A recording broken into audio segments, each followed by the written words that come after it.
Hi friends, 100% మీరు మాట్లాడతారు. Nihali spoken English institute ఈ వీడియోలో మనం షుడ్ హ్యావ్ గురించి తెలుసుకోబోతున్నాం. షుడ్ హ్యావ్ని ఎప్పుడు ఉపయోగిస్తాము అంటే, గతంలో చేసి ఉండాల్సిన పనిని చేయనట్లయితే ఆ పనిని చేసి ఉండాల్సింది లేదా చేస్తే బాగుండేది అని చెప్పే సందర్భంలో మనం షుడ్ హ్యావ్ని ఉపయోగిస్తాము. ఈ విషయాన్ని బాగా గుర్తుపెట్టుకోండి. షుడ్ హ్యావ్ యొక్క స్ట్రక్చర్ ఏ విధంగా ఉంటుందంటే, subject plus should have plus V3 plus object. Subject should have plus verb వచ్చేసి V3 plus object.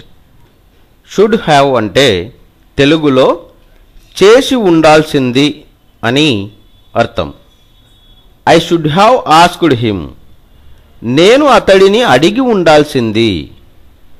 We should have watched that video, మనం ఆ వీడియో చూసి ఉండాల్సింది.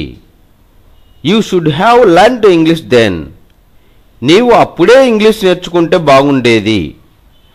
They should have gone to Kurnool yesterday, వారు నిన్న కర్నూలు వెళ్ళుంటే బాగుండేది. He should have married her, అతడు ఆమెను వివాహం చేసుకుని ఉండాల్సింది.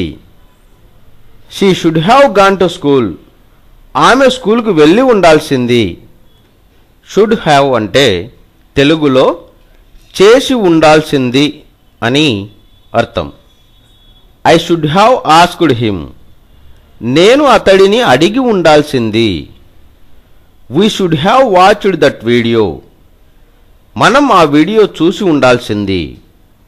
You should have learned English then, నీవు అప్పుడే ఇంగ్లీష్ నేర్చుకుంటే బాగుండేది. They should have gone to Kurnool yesterday, వారు నిన్న కర్నూలు వెళ్ళుంటే బాగుండేది. He should have married her, అతడు ఆమెను వివాహం చేసుకుని ఉండాల్సింది.